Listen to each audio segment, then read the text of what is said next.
Welcome to Skewed and Reviewed. We've got our latest Skewedcast for you. I am Gareth, and I'm joined as always with Justin and Michael. We are really looking forward to the stuff that we got you to talk about today. It's been a busy weekend. We just got our new issue of the magazine out and about. We've added two new syndicators that I can now tell you Krypton Radio and Smash Bomb are now covering our work. We have a couple things up and out. Well, a couple hundred things on Smash Bomb already. So look forward to that. We have a lot of great stuff. So for those of you that aren't familiar with things, you can check us out at sknr.net. You can catch me each week on panelcentral.com. Keyword skewed. We have our staff reviews now. The trick with that sometimes is it can run in cycles. Sometimes they will run a couple reviews a week. Sometimes, depending on what the news stories are, we might go a week or two without something, and then all of a sudden, bang, they rush back in. But don't worry, they have quite a nice little stockpile of stuff. You can catch me each week on BJ Shea's Geek Nation on KSWFN. If it's easier for you, you can go to the page at ksw.com, follow it that way. But each Friday we put the simulcast up on our page, so we have the latest. We have a really nice segment we just concluded, which looked at some upcoming movie news. San Diego Comic-Con, the D23 Expo, which are coming up. We'll be covering them. And, of course, we also have our magazine and various other things out there. But tonight, we are going to talk about an interesting mix of things. We have some staff members who are over at Ace Comic-Con right now in Seattle who are wrapping everything up. We have some pictures on that, some video. They weren't allowed to videotape the panels, but I can tell you we had Chris Evans there. We had Anthony Mackie. We had Thanos himself. We had all sorts of people from the world of Marvel. We had people from True Blood. So we have some pictures available on the Skewed and Reviewed Facebook page, so go ahead and check that out. And we have some short video clips. We have a recap coming, a lot of stuff. So we're going to start off with a little bit of hardware news, and then we're going to swing right into the show. And we've got a little bit of a special show for you tonight. I like to think they're all special, but special in that we're doing something a little different. In that I was talking with the guys, and I said, you know, we've got Comic-Con, we've got the D23 Expo coming up, and there's always so much to talk about. And one of the things I'm concerned about is I don't want to talk about it an excessive amount leading in beyond the news stories that obviously need to be mentioned before we go in, for the simple fact that once we do that, I want to make sure there's plenty of surprises, that when we get there and we do our coverage, we have fresh stuff to talk to you about beyond. So it's not a case of, hey, remember that thing we talked about 3 weeks ago? Well, let's go back over it now. Let's, treat it as something fresh. So what we're going to do today is we're going to talk about some interesting news and rumors that at this point are just rumors, but maybe, just maybe, have some real traction on them. And we'll go from there. But first, let me talk about a couple of products. First off, Seagate has the Firecuda 510 1 terabyte SSD drive. Now, the interesting thing about this is if you're used to a conventional hard drive, let's say roughly yay by yay, this thing is about that big and flatter. And if you have a system that is set up to accommodate a SSD drive, the great thing about it is you just plug the little thing. It's like a small version of RAM. The only difference is the connectors are on the end here. And the reason I'm not holding it up right now is A, we're getting it, it's in the process of being installed on a test unit, and B, I don't want to be holding the thing as small as it is and getting my finger oils all over it. And, I'm not going to use my special court-approved gloves for that either. The beautiful thing about that is that they're lightning fast. Michael and I got to see them at the Consumer Electronics Show. They take up considerably less space inside your computer than a traditional hard drive. They're faster, they're more reliable, and so we're really looking forward to seeing how this does going forward.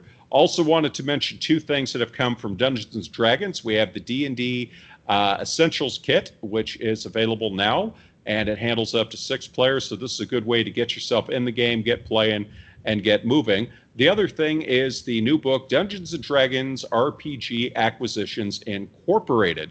And this is really great because this is done in conjunction with Penny Arcade. And so we have a really interesting fusion of two very popular pop culture phenomenons merging for one really good product.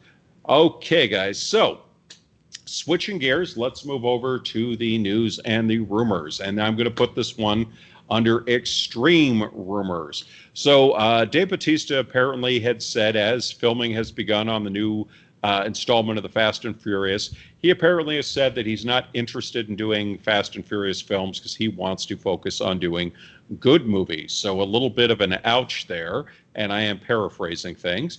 But the rumor has come out that Dave Bautista is under consideration to play Darth Bane in an upcoming production that would likely be on the Disney streaming service. So let's start with you, Justin. How much validity do you put to this rumor, and what do you think of this should it come true? Yeah, so I actually had to go back and kind of look up a little bit about Darth Bane because my knowledge of all things Star Wars is a little limited. Oh, but I did go back because I have heard the name before, and I do know some of the expanded universe characters that never appeared in any of the films. He is the character that he coined the rule of two for the Sith. So everybody knows who've seen Star Wars that the Sith always work in a pair, one master and one apprentice, and he was the Sith who created that rule. Given the way the character looks, he's mostly been portrayed in comic books. He made a very small appearance in the Clone Wars cartoon, long after he had died. But so something along the lines of his spirit or something. I'll be honest, I haven't seen much of the Clone Wars cartoon, but he did make a small appearance in that. But given his appearance in the comic books that he has appeared, Dave Bautista does fit the part. And given, that he is really trying his hardest, he did appear in the Blade Runner movie, Blade Runner 2049. I absolutely love that movie, and I felt like his role in that movie was great.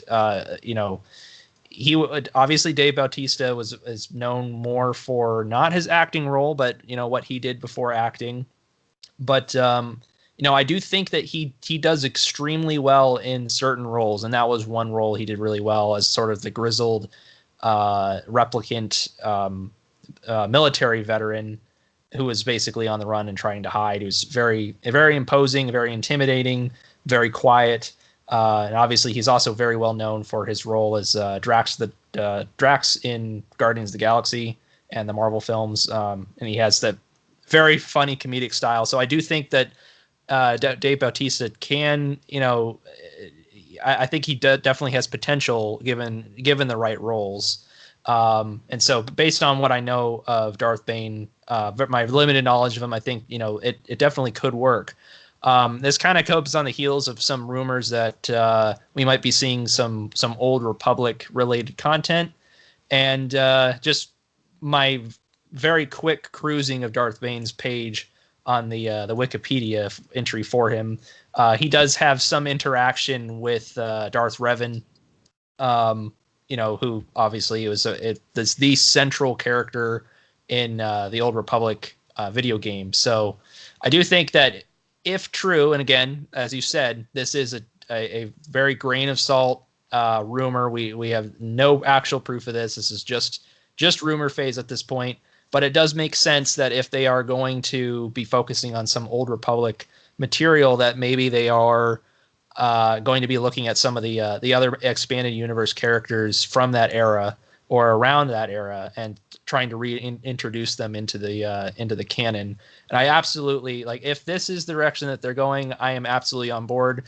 I think that there were some absolutely great stories and characters that existed in the expanded universe, particularly the Old Republic and even many of the comic lines from those eras in the past that I think had a ton of potential to either be expanded upon, or even just the stories themselves were great.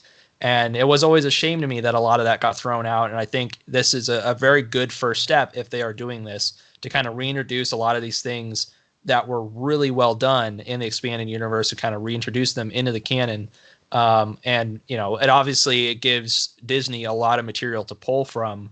They don't have to spend so much time trying to come up with all completely brand new things. They can kind of take some things that worked from the expanded universe, create either some TV shows or some movies, and maybe do like a new spin on them and try to kind of link them together in a more coherent way. Because that was really one of the things that held the expanded universe back, was that a lot of it lacked the cohesiveness of like someone who was sort of guiding it along. So maybe this will kind of give a lot of those stories and characters a second chance. So if this is true, I'm on board, but we'll have to kind of wait and see. And Michael, your take on this, please. Yeah, so I agree with a lot of what Justin said. I think one of the advantages when we start talking Knights of the Old Republic, or we start talking some of these other characters, is that we're talking, I think Knights of the Old Republic took place 4,000 years before the formation of the Galactic Empire. So it gives you a lot of time frame to work with, where you don't have to worry about tying together other characters from previous Star Wars films. And I think that's one of the struggles that Lucasfilm kind of fell into with the latest, the last trilogy, was trying to tie a very close timeline to the previous movies and then trying to tie that all together. I think they kind of got pigeonholed or tied down to trying to get that continuity going. And I think what they found is that is difficult for a lot of fans to kind of take into account and really buy into. So when we start talking about things like Knights of the Old Republic, where we start talking about characters that we've never really fleshed out outside the expanded universe a bit, and they're taking place thousands of years before or even after the original Star Wars films, it gives them a lot more leeway to play with. And again, with the novels, I think I agree, throwing out some of those characters from some of the expanded universe and saying, yeah, none of that really exists. We're going as a Legends theme, and we're not going to utilize those. I think that kind of put them in a bad place to start off with the new movies. I think that upset a lot of fans, and I think it also gave Lucasfilm and Disney in particular, kind of some bad rap as to what they were doing. Because again, a lot of folks had invested tons of time playing games, reading the source material, and I don't think necessarily revisiting those characters is necessary, but pulling from some of those ideas and then ultimately, making movies and your own stories around them, I think is a good place to start. As Dave Bautista, as a whole, we get to see him. He's done quite a few different roles. He's done a lot of comedic type roles, whether that be with Guardians of the Galaxy. His new movie Stuber is coming out, which again is his kind of his comedic flair.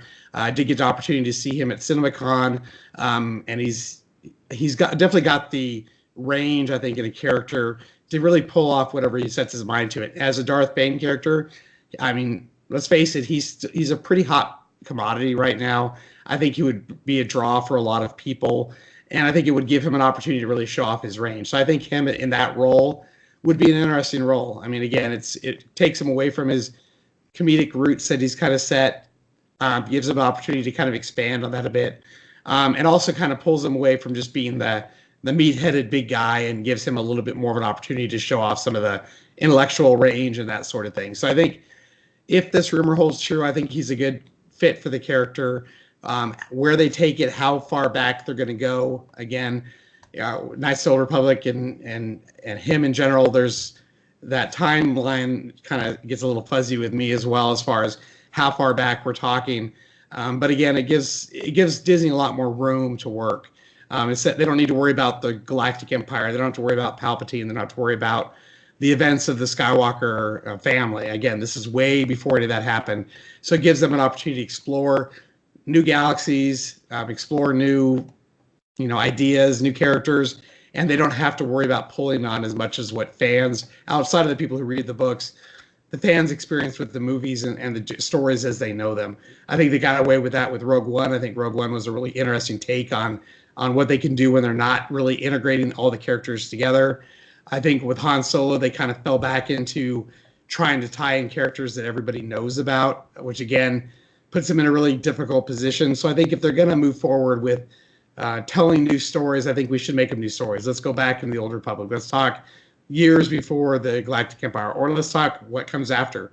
Because I think that would be a really interesting thing. So yeah, if these rumors, we've heard a lot of interesting rumors out of Disney lately about the Star Wars franchise and where they want to go. And And I like this idea more than even doing something like the Obi-Wan movie or the Boba Fett movie. Not opposed to those movies, but again, you're tying into characters that people have invested in. They have a certain idea of how those characters should be, and that puts them in a really difficult position to try to appease everybody. When we start talking about characters that, oh yeah, maybe I read a book on that, or maybe I've heard of that, but I'm not familiar with the character, gives them a lot more leeway and a lot more areas to go. So I really like that idea as a whole, as where the franchise can go. Yeah, and the interesting thing about it is I think that Disney's being smart, that if it is indeed for the Disney Plus service, this is good because I think is going to become a springboard for them to test characters and scenarios out on the streaming service. You're not investing $200 million into a movie to see if it's going to fly. You can come out and do these shows. We've heard $7 to $10 million an episode is what they're doing for The Mandalorian. While it is certainly a big investment, there's a big difference between being out $70 million and being out $200 million. And then, of course, having to deal with the duplication and marketing and the PR thing. When you're controlling it all and it basically duplication, you mean uploading it to our server for streaming? That is going to help keep the cost down. And let's remember, they own it outright. So the merchandising, I'm very familiar with the character from the 3-book series, and he was the one who is credited with establishing the rule of 2, master and apprentice no more, because in the book series, this is at a time when the various Sith and the various Jedi, of course, are battling. You have the Republic versus the Jedi, and it's not Jedi Knight and Sith out there on the battlefield. That does happen. Each side has their own armies, and they're out there and they're fighting. And this is, of course, where Bane kind of, in the books, he comes up as a soldier and then makes his way through the ranks, finds out he's force sensitive, so on and so forth. And I believe he ends up at like one of the Sith academies for training, and then, up the ladder he goes. And he was the one who kind of figured out, we can't accomplish our objective because we're constantly turning on each other and fighting amongst each other. So maybe the only way the Sith Order is going to truly reach its goals is to basically have one master and then his apprentice. And the whole idea is that when the apprentice feels there's nothing more they can learn, they take on the master. If they kill the master, they take over and start. If they get killed, then he picks a new apprentice and moves on.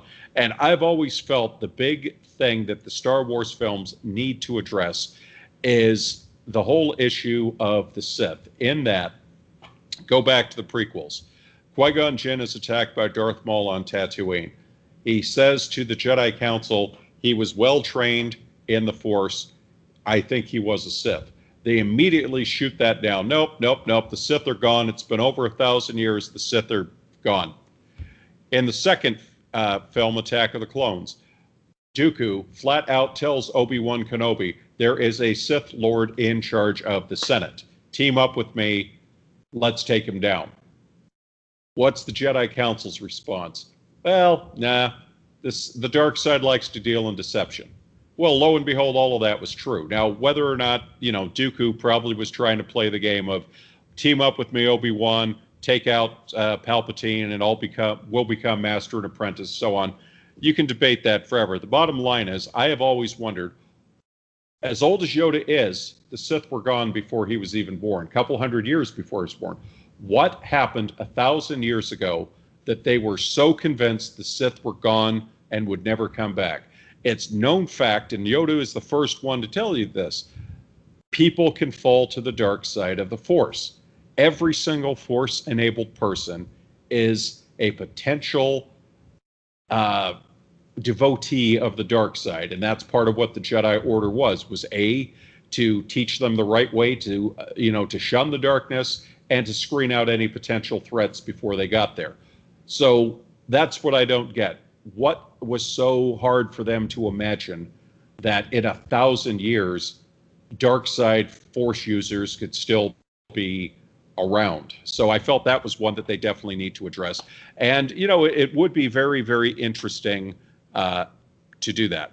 Now, switching gears, I did want to bring up a couple of just quick mentions of some news stories before we get into the rumors. Apparently, as we know in Justice League, Joe Manganiello was hired to play Deathstroke, and he was seen in the end credits in Justice League. Well, apparently now with that whole franchise going kaboom, he has also been kaboomed, and he is not going to be Deathstroke in any of the DC films going forward. Now, we've also had some rumors kicking around about Marvel is apparently going after Selma Hayek to be in the Eternals. So it's interesting to see some of the casting choices they're looking at. But let's swing things over and let's talk about some rumors. And I'll set the stage for this.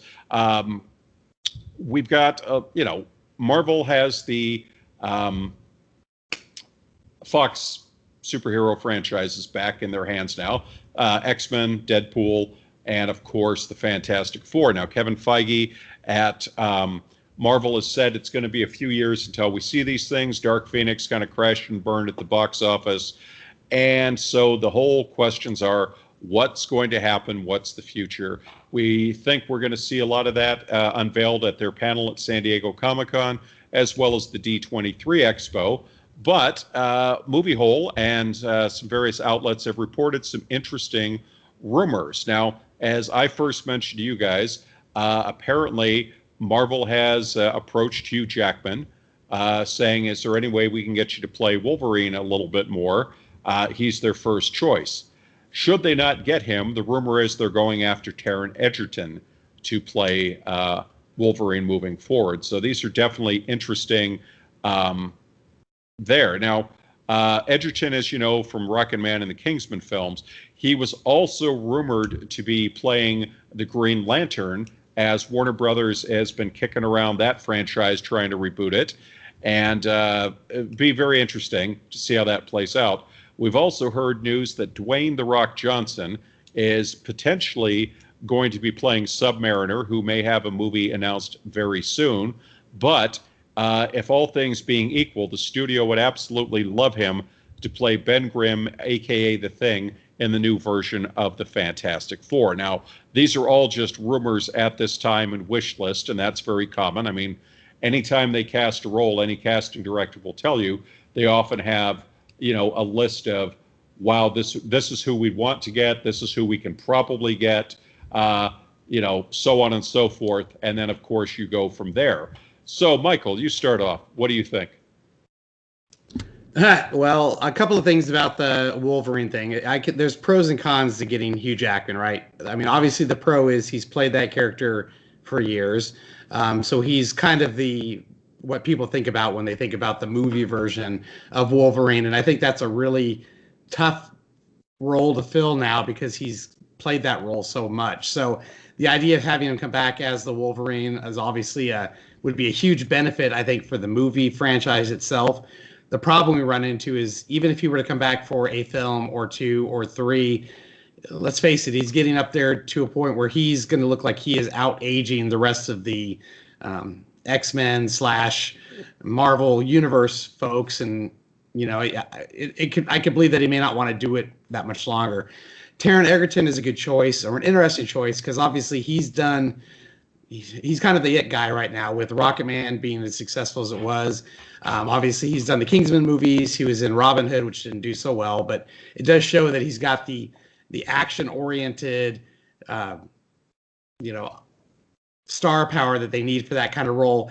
The other thing is, because of his age and because of the fact that he would be coming into the franchise fairly new, they could maybe, if they wanted Wolverine to play a significant role in Marvel movies coming forward, whether that be X-Men specific movies or Avengers specific movies or vice versa, then we could see him doing that for 10 years, 20 years, whatever the next, how the stages roll out.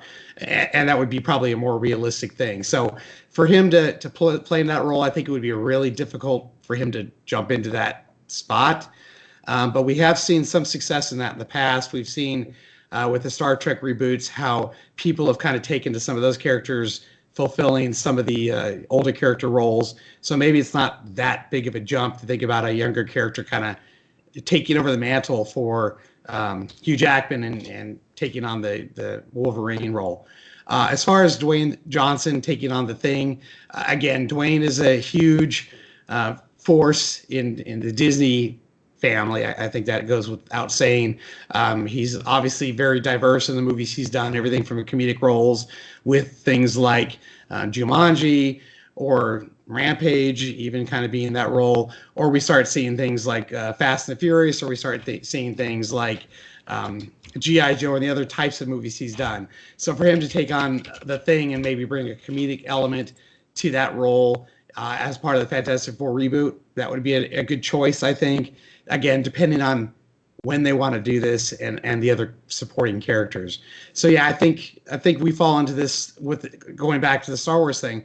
When we start talking about Marvel and the introduction to new characters or recasting familiar characters, it's kind of a tough thing. But I think Wolverine is one of those characters that is fairly significant to the Marvel franchise, even more so than some of the other X-Men characters.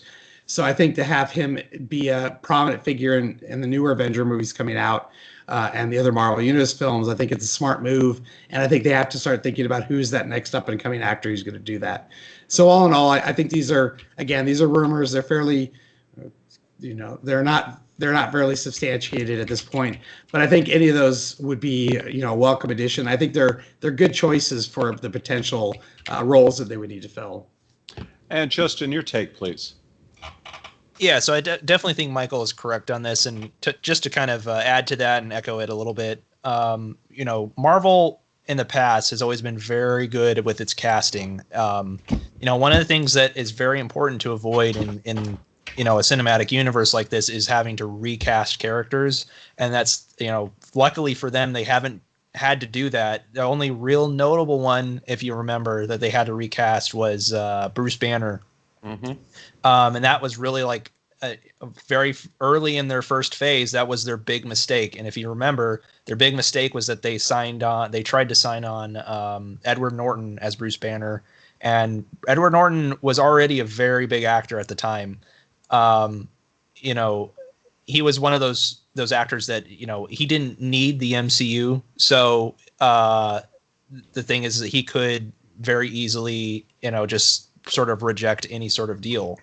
A lot of people forget that a lot of the actors that are huge now because of the MCU were relatively small names, by the, at the time that they signed on to their roles. Chris Hemsworth was, he had not really broken through yet. It was really the MCU that made him a really hot commodity. Robert Downey Jr. did have some history, but if you remember, there was a very long period where he was kind of struggling a little bit, rehab related. Yeah. Yes. And even Tom Hiddleston. Yes. Tom Hiddleston was relatively minor. And even the other Chris who played Captain America, was Chris Evans. Correct. Was all of them were relatively unknown. Chris was known, but he hadn't really had a breakout role, I think, right. outside of the two Fantastic Four films, but you're absolutely right. Yeah. I mostly mean just relative to how they are now. Sure. So they were very masterclass in the way that they cast these characters so that they could basically sign them on for very long roles for a lot of movies and, be relatively sure that they aren't going to abandon those roles and they won't have to recast them. And that's absolutely key for a cinematic universe because you don't want to, have one movie where, Thor is an actor and then in the next movie he's a different actor and the next movie he's a different actor. The whole continuity starts to fall apart and it starts to become less believable that this is one coherent universe. Part of the importance of how cohesive all these films are and how they all link together is that all the characters have maintained those roles that long. So going back to Hugh Jackman, I think there are two key problems with him. As Michael said, he is Wolverine. He's been Wolverine since the year 2000 for almost 20 years. He's been the perfect role for the perfect actor to play Wolverine, and he was at the time he was perfect, and he was perfect for almost every movie he was in playing Wolverine. And it's almost impossible to think of somebody else filling those shoes. So yeah, I mean that would be one benefit of getting him, but there are two huge problems with trying to bring him into the MCU, and one of them is that he is like Michael said, he's getting older. He's basically said multiple times that he really kind of wants to be done with this role. I mean, he's been doing it for 20 years. The last 2 movies he did, he basically said, this is it. Like, I don't want to do this anymore. He wants to kind of focus on other projects, which is, completely makes sense. He's been doing it for 20 years. I think anybody in his situation would probably do the same thing. So nailing him, trying to sign him on for another several series of movies, I think is going to be very difficult for Marvel. And the other problem, and I would argue almost the bigger problem, is that it would be nearly impossible to try to link the canon of the X-Men films, the 20 years of X-Men films, and the canon of the MCU. And it'd be very confusing to try to, basically say, oh, this is a different Wolverine, but it's the same Wolverine you've seen in all of these other movies. Or if they're going to try to kind of link the canon of these 2 cinematic universes together, there would be so many inconsistencies. I think that would be impossible. So the only way that they would be able to do it is just to say, oh, this is the same actor, but he's playing a different Wolverine. And I think for too many people, that's just going to be too confusing. So, I think it would probably be better for them to focus on just trying to find the best possible actor who's younger, who's relatively unknown, who can fill those shoes. And so, I would think the Taron Egerton, I think that sort of makes sense. Like, I think that's probably the better option of the 2. If I were, I'm obviously not in charge of the MCU, but I think that in the long term, I think that they probably want to recast these characters and kind of reintroduce the X-Men in a more unique way that's, kind of fits the style of the MCU. Yeah, and the interesting thing about it is you look back at the early Marvel films, and I forget exactly where the switch off was when Marvel Studios started their own universe. And we've talked before how there were Marvel films before that, but this is when I say Marvel films, I'm referring to stuff where Marvel said, we have our own film studio. These are our movies. This is not us licensing them out to someone where we got all sorts of awful results. Never forget those gigantic poodles in Ang Lee's Hulk movie. This is where they said, this is done. We're the ones producing it. Here you go. Now, the people forget Iron Man 1, 2, and the first Captain America were all done in conjunction with Paramount. And it was only when, as I understand it, when Disney bought them, that is when they had, this is it. We have the studio to produce it. We have distribution. It's all under one family. And we saw right off the bat with Iron Man and Iron Man 2, Terrence Howard apparently wanted more money. And that's the rumor. We've never heard the true story why he was replaced, but the rumor was that he wanted more money. And Marvel very quickly established the precedent of, bang, here you go, you can be replaced. Now, there are some reports that they ended up paying more to his replacement than he originally wanted. It was a simple matter of kind of like the whole time when they got Harrison Ford to play Jack Ryan in those films. He was more than the person they had, but they looked at it and said, okay, Don Cheadle, bigger box office name, easier to deal with. There you go. And, probably a lot easier to say, okay, at this point, we've had 2 hits prior, we can open up the vault. We heard stories about how Evans and Hemsworth were signed on fairly reasonable budgets of less than $1 million per picture. But of course, there were escalator clauses that by the time they got up to the Avengers and subsequent films, they were making some serious coin. We heard about Robert Downey Jr. People forget that he was just out of rehab. And there was a lot of concern about, we know this man's a fantastic actor, but can we put a franchise and a whole cinematic universe on the back of this guy, knowing his issues? Is this going to be too much pressure? And in many ways, it was Jon Favreau who came in and really went to bat for him. He's also the guy that when Marvel said, we're doing this big cinematic universe, people kind of laughed at them and said, you guys don't know about making movies. This is crazy.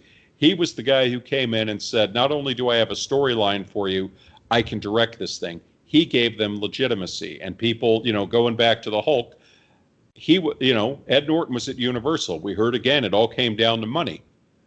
And when Marvel started essentially all in their own studio with Disney, I think they set the precedent. You will get what you sign for.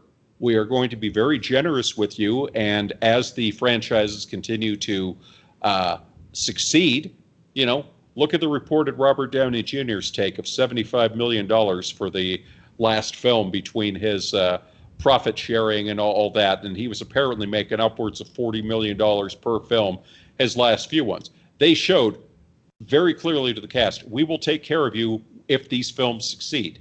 But don't try to play hardball with us and renegotiate your contracts in between appearances, especially when you've only had one outing. So I think they very clearly set that, and that's an interesting point. Now, getting back to The Rock, he has done movies for Disney before. He's got the Jungle Cruise coming out. My only concern about The Rock, not so much him, he does great at what he does. My concern is, let's not forget, he's got the Fast and Furious movies, he's got the Jumanji films, he's got Jungle Cruise, so action resume is well established. He's also rumored to be involved in the Black Adam film as well as the Doc Savage film. And I'm wondering if the studio would say, yes, we've had actors play more than one superhero, but and we've had them cross universes, Ben Affleck DC, Ben Affleck Marvel. Would they be so quick to sign somebody who potentially could have a franchise opposite them? And, God forbid the chaos. Can you imagine Dwayne Johnson appearing in a DC film the same year as he's appearing in a Marvel film? And I'm sure they might take that, we'll cross that bridge if we have to, and maybe on some levels they might say, considering DC's track record of getting long-range projects off the ground, maybe we don't need to worry about it too much. But these are just the beautiful rumors about all these kind of things that kick around. We talked before the show about Batwoman is going to be, obviously no secret it's coming to the DC universe, to the CW on TV. I heard rumors that the actress who was Daenerys' right-hand assistant is potentially being looked at for Storm for Game of Thrones. So while these films may be years away, we've heard rumors that the next incarnation of Deadpool will have Ryan Reynolds, but it'll perhaps be a Deadpool that's a little different than we've seen in the previous films, simply because while they have said they're not opposed to R-rated Deadpool, there is the time of now we got to start folding him into the Marvel universe and so on and so forth. So lots of really interesting things ahead. And I think we'd be naive to think that they aren't at least sitting there talking about things. Now, before we transition to our next topic, I did just want to bring this up briefly. Amazon Prime Video is going to be at San Diego Comic-Con. No surprise there.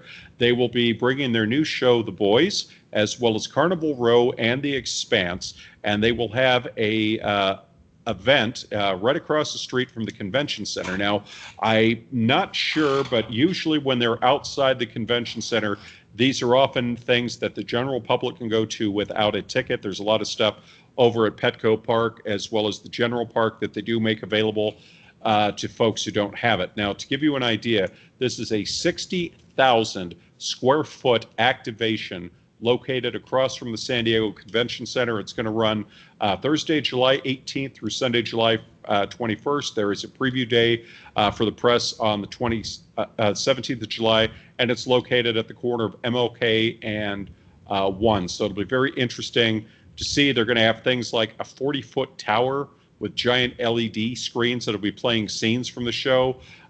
Inside, you'll be able to get collectible gold and silver coins that you can use to further explore various points in the activation. To give you an idea, guys, you're going to get the Rocanti from The Expanse. You're going to get all sorts of crazy things. So definitely something that you are going to want to have a look at. And I think that's going to be really, really cool. And, of course, they're also going to have panels. Like we know that there's going to be Undone They are going to do The Boys in Ballroom 20 and Carnival Row, so hopefully my wife can catch that. They also will be doing The Expanse again and the final season in Man in the High Castle. So a lot of stuff from Amazon Prime Video is going to be on hand at Comic-Con. So guys, we're getting near the time to wrap some stuff up, but I wanted to give you some interesting little things to kick around. We've talked about it. The D23 Expo is coming up. Toy Story 4 is doing exceptionally well in the theaters.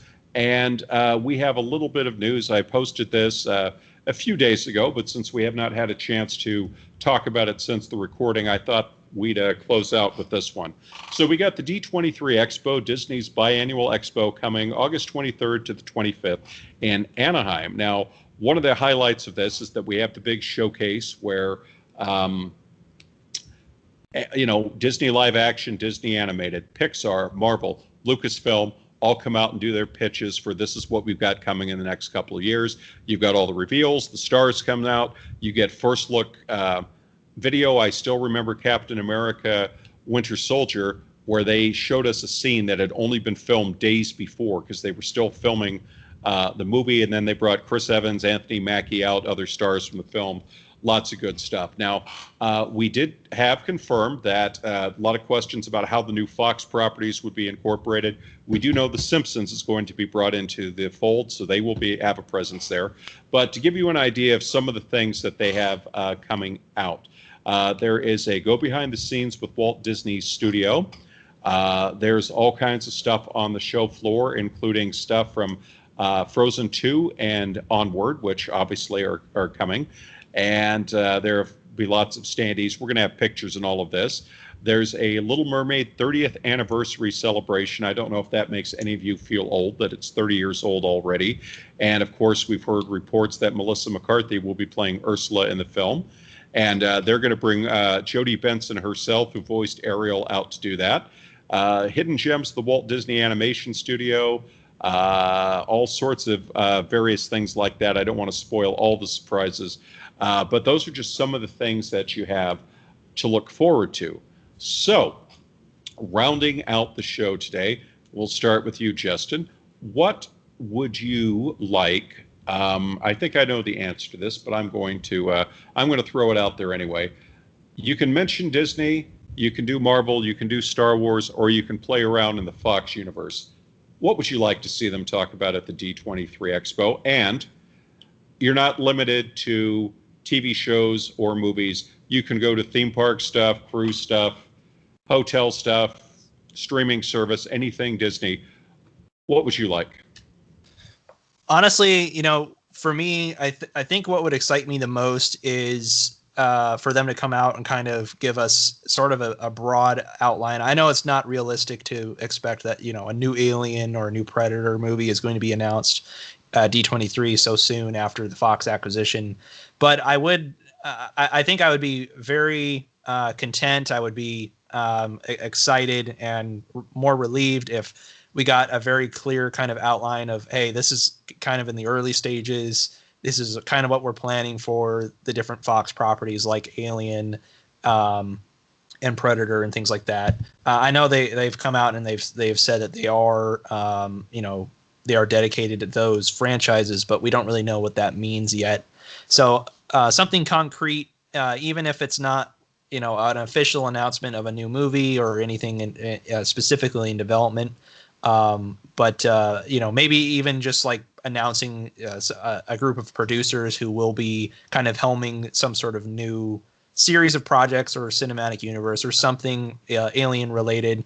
I think that would be the biggest, most exciting thing for me. And I think, given what we know and how far out D23 is, I think that is possible, but probably unlikely. Beyond that, probably just some more information on the new phases of the Marvel franchises and kind of the new direction of Star Wars after Episode 9. I think those are kind of the things that I would like to know about and would excite me quite a bit. And Michael, same question to you, please. Yeah, so I'm going to go out on a limb and say I'd like to see a new Tron franchise announced, Ooh. whether that be for the streaming service. I know they did the cartoon. I know they did, obviously, the last movie, but I would like to see something else with Tron. I think that's an environment that they really could explore now, and I think the streaming service would be an excellent opportunity to do that. Again, it doesn't have to be a live action show would be fantastic. More on the animated side would be fine with me too, but I would really like to see something from a Tron perspective. Alien franchise, I'm going to go with Justin on that. I don't know that D23, given that it's more Disney focused, family focused, I don't know that we would expect to see something. But remember at CinemaCon, they did say that specifically that they're still committed to the Alien franchise.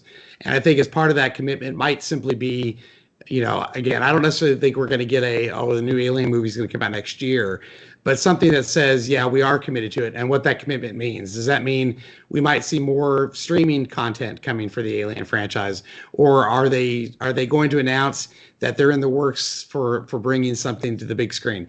Something, again, maybe that I think they're still going to have some trouble. How does Disney fold in the Fox franchises from the adult perspective? Again, when a lot of times we think Disney, we think, the catering to the kids or the kids at heart. So I think folding in some of these other franchises, maybe this isn't the right place for that, but I would like to see something like that. And honestly, I'd be interested to see what we know Galaxy Edge just opened. We know what's coming near term for Galaxy's Edge. I'd like to see how they look to expand that down the road. What's a roadmap for Galaxy's Edge? What other things might we see as they expand on that further? And maybe they're just kind of waiting to see where it goes from here.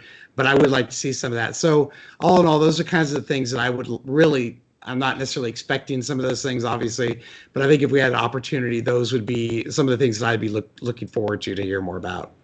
Yeah, it's interesting because I agree with all of that stuff. Obviously, the Star Wars, obviously Marvel. I'm definitely interested in hearing about what's coming from the animation, the streaming side of things. But then I am also going to play the game of I want to hear about Marvel Land, and it's supposed to open in 2020. And I also want to hear more about the 3 new cruise ships. We're getting very close to when they're supposed to launch. I'd like to know, do we have names for them yet? And are we going to open up itineraries? Because we've gone from 2 ships to 4 to now 7 ships within the next few years. Are we going to see new locales open? I keep hoping, fingers crossed, that the hotel that was planned for downtown Disney that was stopped due to various issues, I should say, with tax incentives and so on and so forth.